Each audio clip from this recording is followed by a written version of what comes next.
We are really very pleased to have you with us, Dr. Sachs. I think the size of the audience can tell you that. Dr. Sachs, of course, has had a very distinguished career. First here in Cambridge, where he was a student in Gonville and Caius, the first in philosophy, then to Oxford for postgraduate work and to London. So he's returning to Cambridge tonight after a tour of the Golden Triangle, and we welcome you back. He looked after communities, Jewish communities in North London, and then became the chief rabbi in 1991. And since that time, he has become extremely well known for his lectures, for his radio work and TV work, and for his books. He has been amazingly prolific. All of you will know some of the books. I doubt if any of you know that he's published, let's see, 15 books, was it, over the period that he's been chief rabbi, dealing with a whole series of topics of importance to our society. He's given the BBC Read lectures, and we have the media with us tonight because they're making they told me, the culmination or even the climax of a special series. Can I give you a plug? For a Channel 4 series called Children of Abraham, which you'll see on Channel 4 at some time next year? Next spring. So the media are with us, you are with us, Dr. Sachs is with us, and finally, before I switch the overheads off, can I just draw your attention to the two lectures on the left-hand overhead that are coming up, and a little bit about the website. This lecture and the discussion that follows, and the dinner here and at the dinner, will go up on the website, so you don't need to take detailed notes unless you particularly want to. I'll switch the overheads off, and then over to you, Dr. Sachs.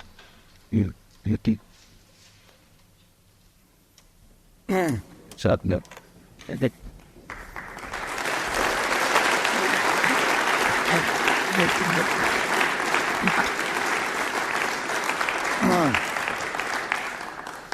Professor Berg, friends, it is an enormous privilege to be with you this evening, to take part in this series under the umbrella of the Templeton Foundation that has done so much to establish creative dialogue between religion and science. And here in Cambridge, where so many of the great scientific discoveries were made that changed our world, from Isaac Newton to Sir Charles Babbage, in whose hall we are sitting, and Alan Turing. Between them, the two laid so many of the intellectual foundations of computing and artificial intelligence, and of course the home of Crick and Watson, whose discovery of DNA in 1953 allowed us to decode what we have always called in Judaism Sefer HaChaim, the book of life. We always suspected that life was a book, and we thank Crick and Watson for proving it. I do want, on behalf of all of you, I'm sure you will join me in wishing Sir Brian Heap, who issued the invitation, a speedy and complete recovery, and we hope he'll be back in full health with us soon. Friends, tonight I was asked to speak about science and religion. I will talk a little at the beginning and the end about that relationship in general, and in the middle to look at just one question of some specificity, cloning and stem cell research. And nonetheless, because I'm a rabbi, I have to begin with a story. And therefore, let me begin with my favorite story about science and religion. It happened around 1973 when the enormous oil crisis was happening and everyone was worried about how on earth they drive their car. And the story is told about the Orthodox Jewish scientist who, summoning the full power of the supernatural, invented a car that ran on faith. To get it to start, you sat in it, meditated on the Almighty and said, "Thank God." And to get it to stop, you said, "Amen." Well, the car was absolutely brilliant success. It absolutely worked until one day the scientist took it for a test drive up a mountain. It was fine going up the mountain, but coming down, The car started going faster and faster and faster down these hairpin bends. And he uttered an amen, and nothing happened. By now the car is getting faster and faster and veering across the road, and he says amen, and nothing happens. And finally the car slips off the road, just about to crash down a sheer cliff. And the scientist gathers all his powers of belief and shouts an almighty amen. And the car comes to a halt. Its two front wheels into space. And the scientist leans back into his seat and says, thank God. Friends, sometimes it seems as if our world in the 21st century is that car on that mountain. Or as a fabled Russian politician in the communist days once said, friends, yesterday we stood on the edge of the abyss, but today we have taken a giant step forward. Well, we are in the midst, as a result of a profound paradigm shift. There was a time, and we can call it definitive of modernity, when science, it was believed, would liberate society from religion and, as a result, inaugurate an era of unlimited progress. Science would free humanity from the tyranny of knowledge claims based on mere belief, revelation, or superstition. Technology would open up the bounties of nature. Under Adam Smith's vision, the free market and its division of labor would yield potentially unlimited economic growth. And much of that configuration of beliefs was true.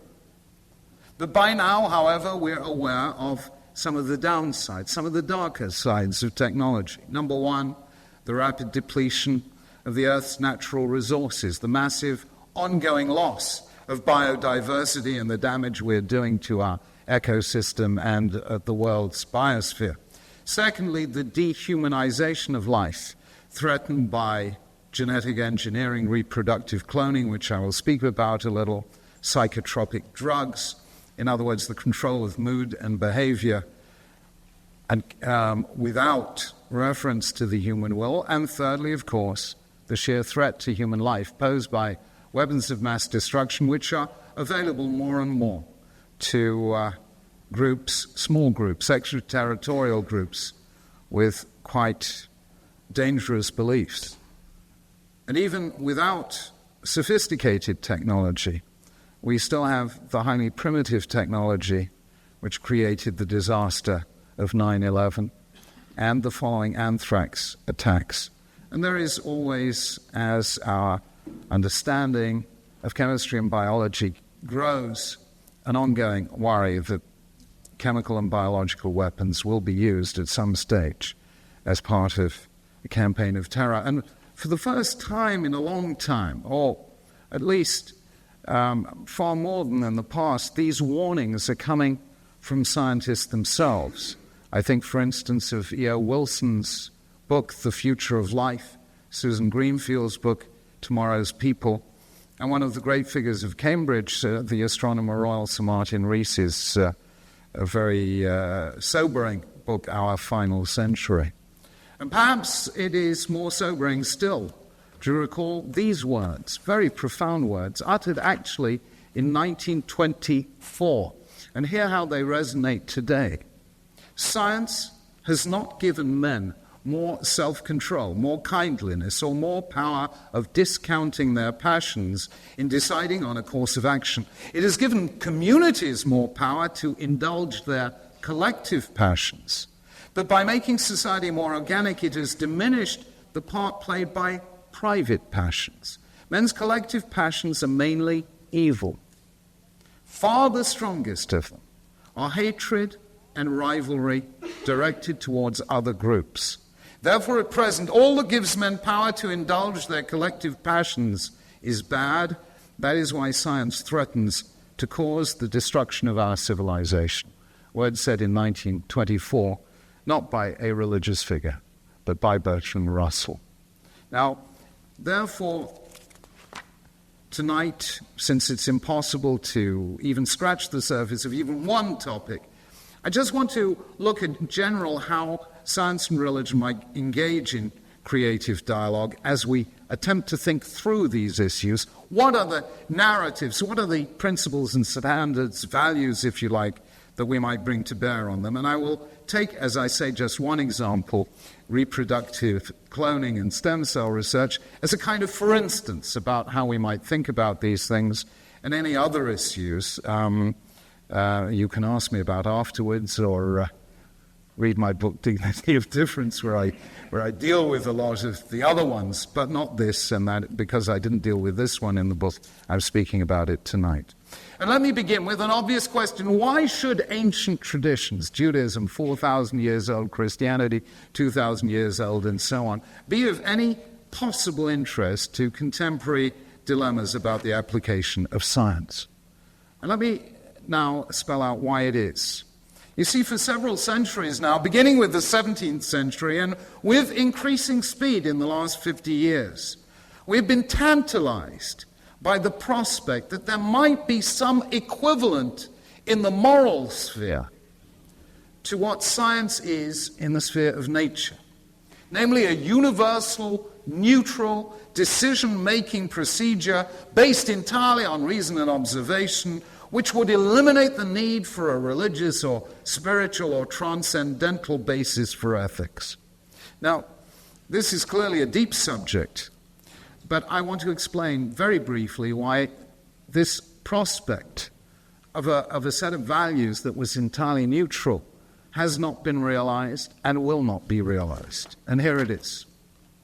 Let us take the first and most famous attempt, which is associated with the name of Jeremy Bentham and is usually called utilitarianism or consequentialism. Act so as to maximize the consequences or produce, in his famous phrase, the greatest happiness for the greatest number. Now, that was an attempt to put ethics on the kind of same kind of scientific basis as any other neutral and objective discipline. The trouble with it, and the reason that it has so systemically failed, is because of the phenomenon known to sociologists as the law of unintended consequences. For instance, if you take one simple technological invention, Gutenberg inventing the printing press around 1450, who could have foreseen in 1450 that that one invention would in time lead to the Reformation, redrawing of the political map of Europe, the birth of science, the secular nation-state, the individual, the free economy, the Industrial Revolution, all from one simple revolution? There is very little doubt that technologies whose birth we have witnessed in our own lifetime are equally fateful, if not more so. But it is utterly meaningless to talk about maximizing consequences when we haven't got a clue what those consequences will be.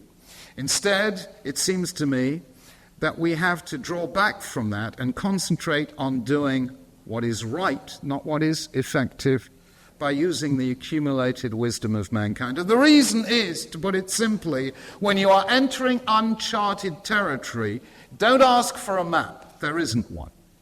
What you need is something else. You take a compass.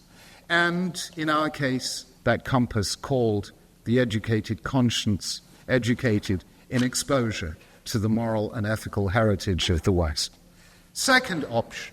Supposing consequentialism or utilitarianism fails, there is a second option much in favor nowadays, which is that when it comes to making choices, we should turn instead to the idea of personal choice.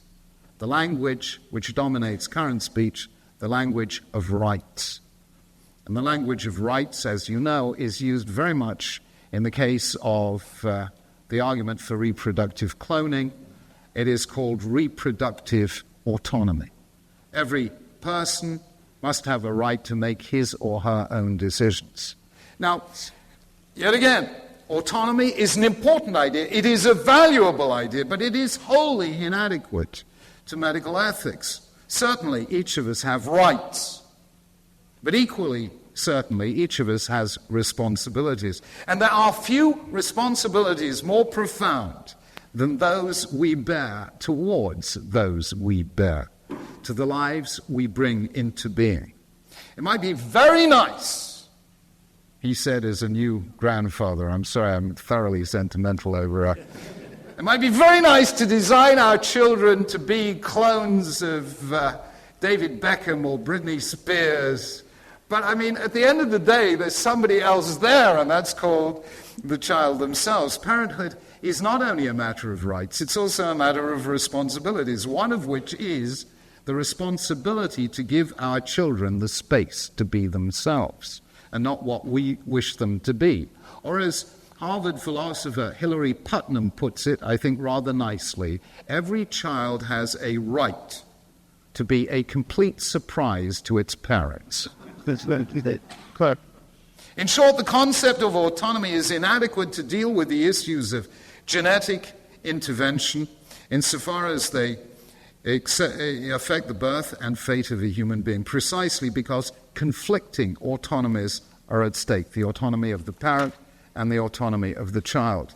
And of course, that realization that you're not going to get anywhere on the basis of autonomy, choice, or rights leads to the third option, which is probably the favored one today, which is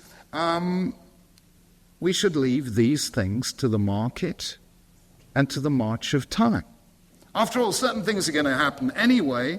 We may as well let them happen. If we ban reproductive cloning here, someone will go to Dr. Santori in Italy and have it done there, and if not there, they'll find somewhere else on the internet. And therefore, since it's going to happen anyway, let it happen. Whatever do we decide, whatever we legislate, in an era of global capitalism, people are going to find ways of getting what they want, so long as they are willing to pay for it. And that seems to be the case in so many of these genetic issues. Let me say clearly and unequivocally that that is not a moral option. It is more precisely an abdication of morality, and it is simply wrong. If Homo sapiens is intelligent enough to create genetic technology, then Homo sapiens is intelligent enough to control genetic technology. The greatness of a civilization is measured not only by what it can do, but also by what it chooses for ethical reasons not to do. A civilization has to have the ethical courage from time to time to say no. For 6 days, God created the universe, and on the seventh he rested in order to teach that there are limits to creation, even when you're God. The survival of our civilization depends on knowing those limits.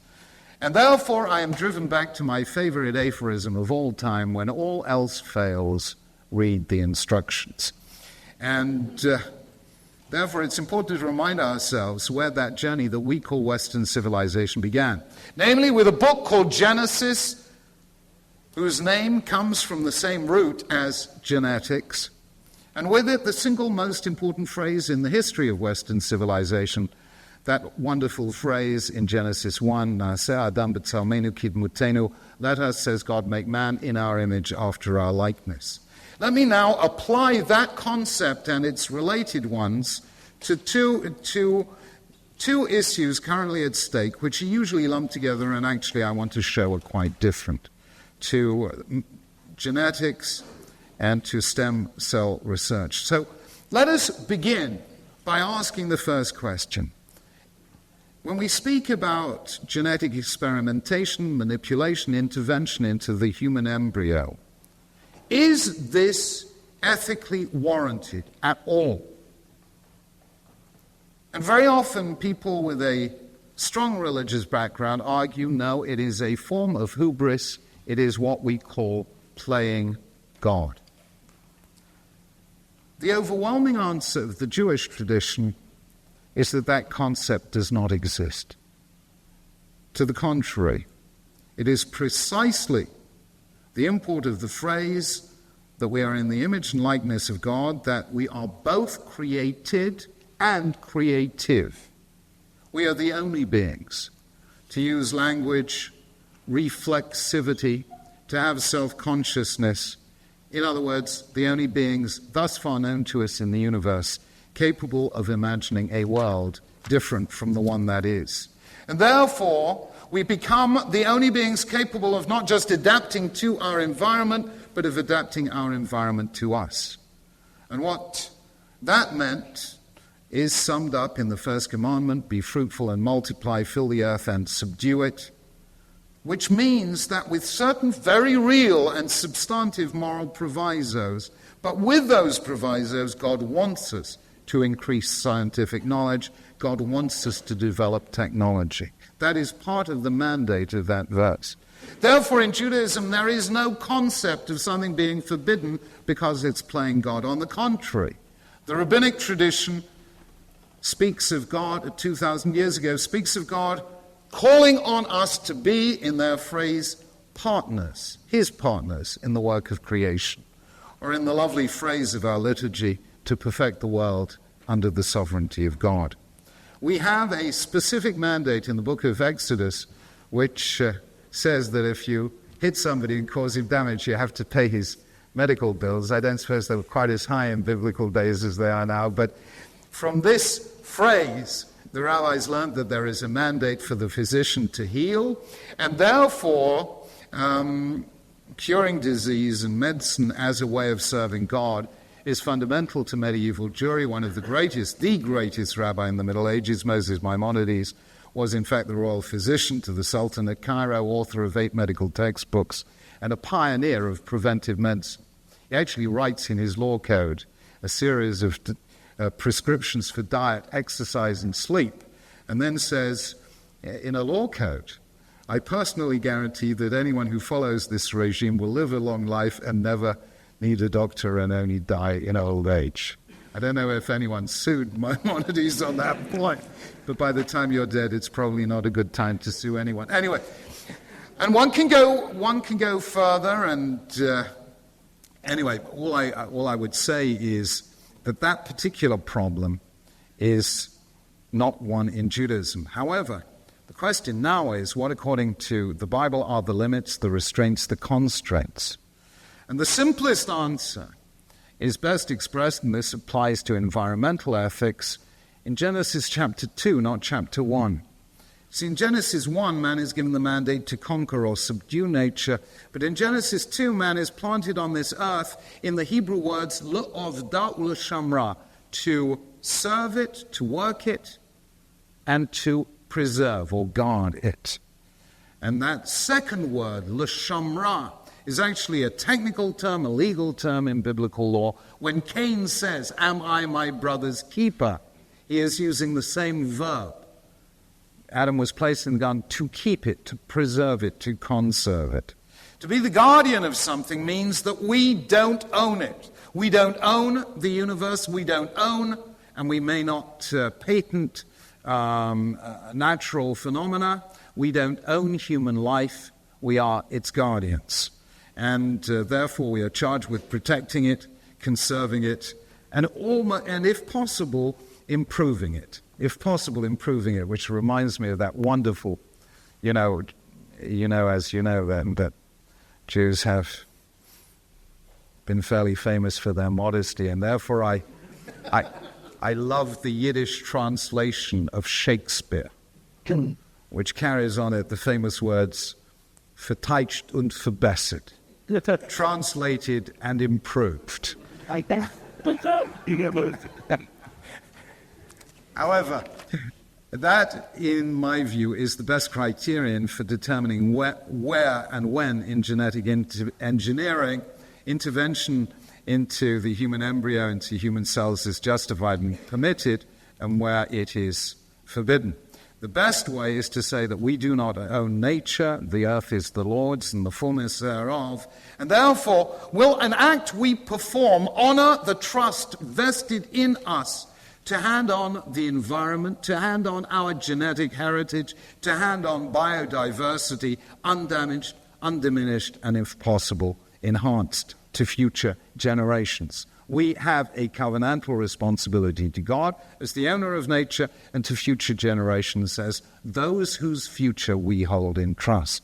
Now, clearly that will raise very large questions about germline as opposed to somatic cell interventions, because germline interventions have effects that are passed on through the generations. And that will raise questions about any procedure that may have potentially hazardous or lasting consequences.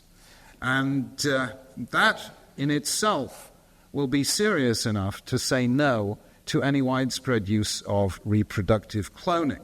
Apart from any other ethical objection, it will have the effect of reducing genetic diversity, which is presumably precisely why all larger and more complex life forms have developed sexual reproduction, which is a continually renewed source of genetic creativity, of unexpected combinations.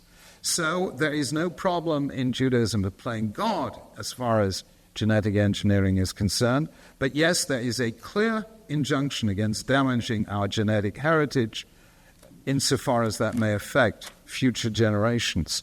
Now we come to a serious question about genetic research in general, and that is the kind of work that is going on now on embryonic or stem cells and therapeutic cloning.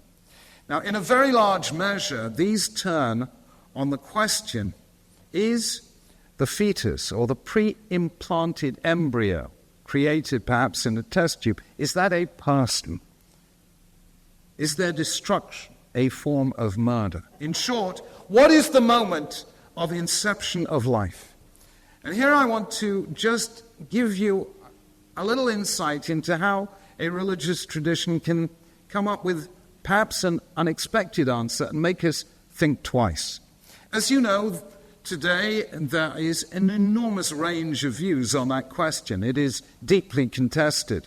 And it turns on large issues of theology, metaphysics, biblical interpretation, and ranges from the Catholic tradition, which predicates sanctity of life on the fetus from the moment of conception, and also attaches sanctity of life on the pre-implanted embryo, all the way to the other extreme of views like Francis Crick and the philosopher Peter Singer, who in varying degrees argue for the moral permissibility of actually killing very young children in case of severe handicap or genetic disease, a measure of infanticide, which is argued for in contemporary literature. Now, these are differences so wide and so intense that one's tempted to say they are irresolvable and interminable.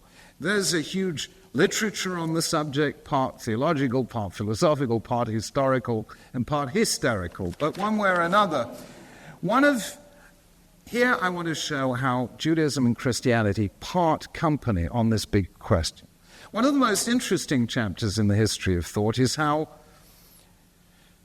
Christianity and Jewish teachings diverge on this question of life before birth. And because so much has been written about it, I will only try and say tonight something that I haven't seen written that might help us think more clearly about these issues. I want to make two distinctions. The first is between ontology and deontology, what is and what ought to be, or physis and nomos, cosmos, ethos, is, ought, scientific law, descriptive law, and moral law, prescriptive law.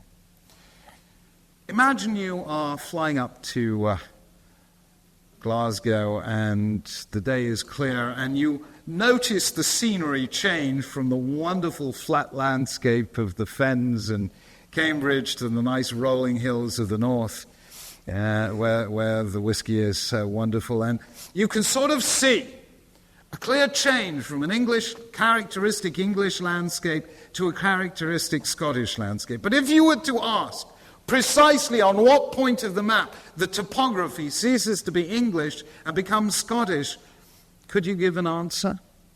No. It is absurd. Why? Because there are no boundaries in nature. Nature is a series of gradual and changes. On the other hand, if you were to ask, is there a clear boundary between Is there a clear point at which the fiscal, legal, educational, and health authorities are English or Scottish? Is there a clear point? The answer is clearly yes. You can draw an exact line on the map, and if you couldn't, we'd all be in trouble. There are clear boundaries in law. If you try and tell a policeman who books you on the charge that you went through a red light, if you actually said there is no specific point at which light becomes red, it merely merges imperceptibly to orange. Listen, guys, if you get away with it, let me know, because... So you understand that in nature there are no clear boundaries, in law there are. And therefore the real question, not only on these technical questions of stem cell research, cloning and pre-implanted embryos, but even on abortion itself, is not abortion right or wrong, stem cell research right or wrong. The real question is ethics like nature or is ethics like law? That is the question. If ethics are like nature, then there are no clear boundaries, only a gradual, imperceptible development from the first fertilized cells to the living child. In which case, you could say human life begins at the very start of that process, or only when the process is complete, when the child is already recognizably human in faculties some months after birth. And that is the debate as it exists today, and it cannot be resolved because there are no boundaries in nature. So you get these extreme views that any creation or manipulation of embryos is wrong, all the way to infanticide may be permissible in the first year of life. However, and those really cannot be resolved. However, there is a second possibility, namely that ethics is not like nature, it is like law, in which case there must be a clear boundary. The Jewish view is precisely that it's a category mistake to think of ethics on the analogy of nature. Instead, it belongs to the network of relationships, obligations, duties, and prohibitions that we call cultural rather than natural, prescriptive rather than descriptive.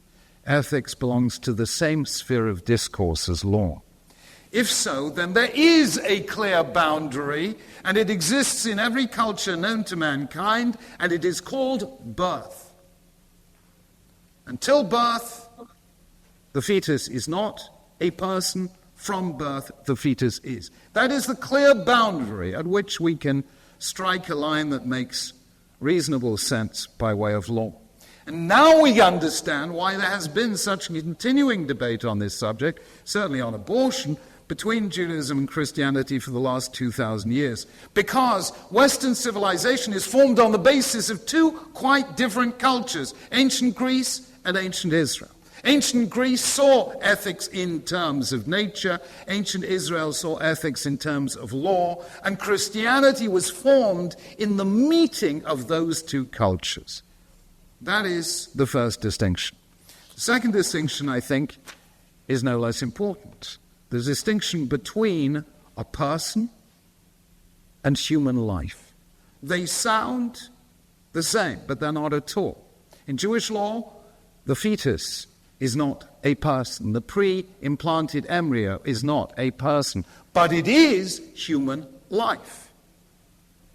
Personhood, with all its rights and responsibilities, begins at birth. But prior to birth, we have duties to embryos, not because they are persons, but because they are human life. And the difference is that whereas our duties to a person may not be overridden by other moral concerns, our duties to human life may be overridden by other duties, not least the duties we owe persons. For instance, saving life or curing disease. And therefore, the conclusion to which we have come as a community, my rabbinical court has come, in the light of questions about stem cell research and so on, has been the following.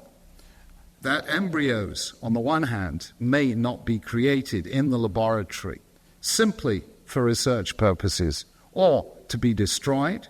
However, embryos created permissibly, namely surplus embryos produced in the course of in vitro fertilization, may be used for research, and that includes the embryonic stem cells or therapeutic cloning, the kind of cloning used to treat genetic disease. That is, in fact, the conclusion reached by the present government of the United States, and I'm not quite sure whether we've reached the same in Britain, but we are very likely to. And I have tried to show how it follows from a particular way about thinking through the complex issues involved.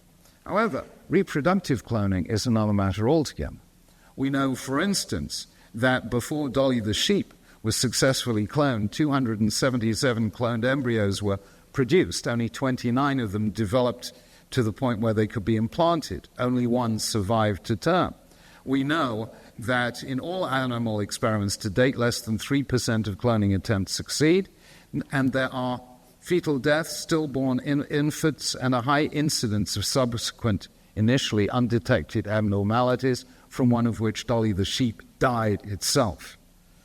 No. We believe, doctors believe, that there is a basic genetic instability that emerges from the process of cloning that puts such embryos at risk of subsequent deformation and premature death. Cloning apparently disturbs the normal process of genomic imprinting, by which the genes on the chromosomes from one of the parents are switched on or off. It follows that it is quite likely that mammalian cloning is an intrinsically flawed process, too unsafe ever to be used for human reproduction. However, cloning is not just bad because it is unlikely ever to be safe, it is bad on principle. The truth is that not by accident are we formed as the result of sexual rather than asexual reproduction. And it is that unpredictable combination of genes of two parents, grandparents, that generates the variety that our species needs in order to survive. Much more importantly, cloning is a threat to the integrity of children so born. People often say that cloning is no different from genetically identical twins. However, I think that is a quite spurious argument. It is one thing for this to occur, another thing quite deliberately to bring it about. Identical twins don't come into being so that one may serve as a substitute or a replacement or the source of compatible tissue for the other. Cloning therefore offends against the Kantian principle itself, based on a biblical principle that persons be treated as ends rather than means, and it will result in the long run in the commodification of human life. However, what is fundamental is that our very sense of personhood and everything that goes with it is based on the idea that the human person is unique and irreplaceable. And that is threatened if cloning heralds the possibility that those we have lost can be replaced through cloning or similar asexual reproductive techniques. And that is why it threatens at its very root the concept of our humanity. I don't know if any of you saw Steven Spielberg's film AI. You see this? It's I don't recommend it, actually. I can think of much better. Let's all go back to Jurassic Park. That was much more fun. But it actually poses the question: could parents love a child they have selected from a production line? Can you love that which is reproducible? To which the film delivers the answer, which I think is the correct one, which is no, you can't. Our sense of love is inextricably linked to our sense of the uniqueness and the irreplaceability of a person, and therefore the possibility of loss and vulnerability. And the attempt to bypass these things will actually not advance technology so much as to destroy the very basis of our humanity. The rabbi said a very lovely thing, which I think has application to many other issues as well. Listen to this. They said, when a human being makes many coins in the same mint. They all come out the same. God makes all of us in the same mint, his image, and we all come out different. And I believe that difference, that unpredictability, that uniqueness and irreplaceability is at the very heart of our humanity and what will make reproductive cloning such a tragedy to the future of our species. So I've tried to give you one little example of how we could think through an issue in medical ethics using ancient ethical reflections and perhaps coming to a surprising distinction, because those who are in favor of stem cell research tend to favor cloning. Those who are against the one are against the other, whereas we are very much in favor of stem cell research and very much opposed to reproductive cloning. I just give you that as an example of where religious traditions do help us think through contemporary dilemmas. Anyway, let me end by being general again. There was Professor Stephen Hawking wrote a lovely book called A Brief History of Time. I don't know, did you ever get to the end? Did you understand that one? I'm going to give you an even briefer history of time. Here it is, 3 sentences. In the beginning, people believed in many gods.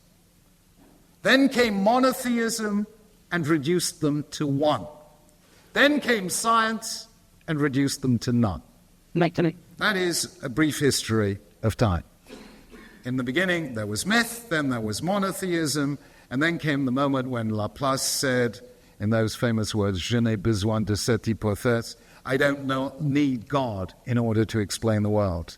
Now that is the conventional view, that Judaism, Christianity, monotheism were a halfway stage in the long journey to science. And that is how the story is so often presented. I want to tell the story a different way, and perhaps a more interesting way. Ever since Homo sapiens stopped beating the tribal drums long enough to express a thought, we have all reflected on our place in the universe. We know that compared to all there is, we are infinitesimally small. At best, we're a ripple in the ocean, a grain of sand on the shore. The universe preceded us by billions of years. It will survive for billions of years after we're long gone. How then is our life, that fleeting shadow, related to the totality of things? And to this there have always been 2 answers, and they are fundamentally opposed. There have been cultures, ancient ones and modern ones alike, that have seen reality in terms of vast impersonal forces. To the ancients, those forces were the sun, the sea, the storm, the flood. Today, those same forces are global economy, international politics, the environment, the internet, the spread of terror. What they have in common is that they are indifferent to us, just as a tidal wave is indifferent to those it sweeps away. Global warming, like terrorism, does not choose its victims. Economic recession doesn't pause to ask who is thrown out of work. Genetic mutation happens without anyone deciding to whom. On that view, the forces that govern the world are essentially blind. They are not addressed to us. We can stand in their path or we can step out of the way, but they are unmoved by our existence. They do not relate to us as persons. In such a world, human hope is a prelude to tragedy. The best we can do is combine hedonism and stoicism, seize what pleasures come our way, and take Prozac to anesthetize the pain. That is a coherent view. Its greatest expression is in Greek tragedy, and it is where our culture is heading today. At some stage in history of ancient Israel, a different vision was born, one that saw in the cosmos the face of the person. Without denying any of the world's appearances, it saw beyond them to a deeper reality, to a God who brought the universe into being, not as a scientist in a laboratory, but as a parent in and through love. In this vision, we are not insignificant, we are not alone. We are here because someone willed us into being, who wanted us to be, who knows our thoughts, who values us in our uniqueness, whose breath we breathe, and in whose arms we rest. Someone in and through whom we are connected to all that is. Now, this was not a minor discovery. nor is it narrowly a religious one. It's as much about mankind as about God. To put it simply, by discovering God, our ancestors discovered humanity. For the first time, that momentous concept began to take shape, the idea of the human person, every human person, regardless of race, status, religion, code, or creed, as a being of unique dignity. It began in those words, "Let us make man in our own image after our own likeness." And from that grew the great ethical and political concepts that have shaped Western civilization for the past 1,000 years. Among them, human rights, the free society, the sanctity of life, and the dignity of difference. Finding God singular and alone, our ancestors discovered the human person singular and alone. Finding God reaching out to us, they discovered the importance of human beings reaching out to one another. Haltingly, and then with growing confidence, they began to realize that God is not about power, but about relationship. He is found, therefore, not just in heaven, but in society, in the structures we make to honor his presence by honoring his image in other human beings. Faith is not a primitive form of science. It is about the ultimate reality of the personal and how we translate that into our shared and social world. And that is why I believe we need not only science and technology and laboratories, but also our places of reflection and even places of worship, where we sustain and give expression. They have given us economic growth, scientific advance, democratic governance, three of the treasures of the modern world. It's just that we also need the texts and contexts that remind us of the sacred stories and ethical principles that articulate our humanity and that have been driven in recent decades to the very margins of the public square. The pages of history are littered with debris of civilizations that were in their time technologically supreme, from ancient Mesopotamia and Egypt to the Third Reich and the Soviet Union. I find it awe-inspiring to realize that the social orders that survived were those that valued not power but the powerless, not economic and military but spiritual strength, not the mass but the individual, in whose features they discerned the image of God. That is what will always constitute the good society. And if today that has become a marginal, politically incorrect, or countercultural view, so be it. Religions were always at their best when they were countercultural, when they challenged the consensus instead of running after it. Today we need to hear that voice again, loudly, fearlessly, and unequivocally, for the sake of our children and our future, and God, in whose reflection alone we see ourselves as we are called on to become. And since I've been terribly serious, and you've been really nice, let me just end with my second favorite scientific story, but here it is. I'm sure you know it. But when I arrived in Cambridge, of course, the first thing I ran for was Heffer's bookshop. By the time I came out, it was pouring!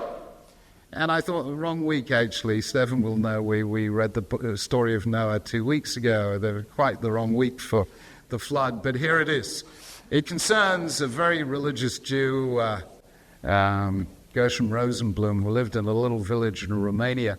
Not long ago, there was a warning that deluge and downpour was going to cause a flood, and everyone had to vacate the village. But Gershom Rosenblum, who was very obstinate, said, "I'm not moving. I am Gershom Rosenblum, and I have faith in the Lord." Well, the rains came. The valley got flooded. Somebody came up with a rowing boat and said, "Rosenblum, get in the boat! The place is about to be flooded." Rosenblum said, "I'm sorry, I'm Gershom Rosenblum, and I have faith in the Lord." Well, the rain continued to fall. The waters continued to rise. They sent a second boat. Again, Rosenblum says, "I am Gershom Rosenblum, I have faith in the Lord."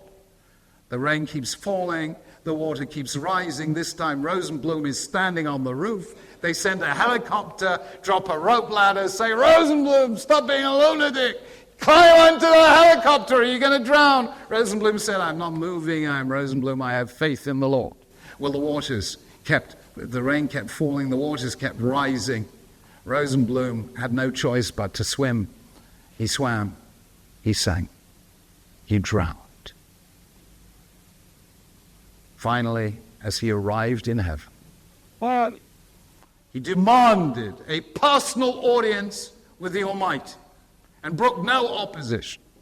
When finally he was admitted to the divine presence, he said, "God, please, I am Gershon Rosenblum, and I had faith in you. Why didn't you save me?" And God said, "Rosenblum, I sent you 2 boats and a helicopter. What more do you want?" Friends, science is not about the supernatural, it is about the natural. God sends us in science and technology his 2 boats and his helicopter. Let us use it to enhance human life, not to devalue it. Let us exercise the 3 R's: reverence, responsibility, and restraint. And let us always dignify we who are written through and in the book of life. Thank you.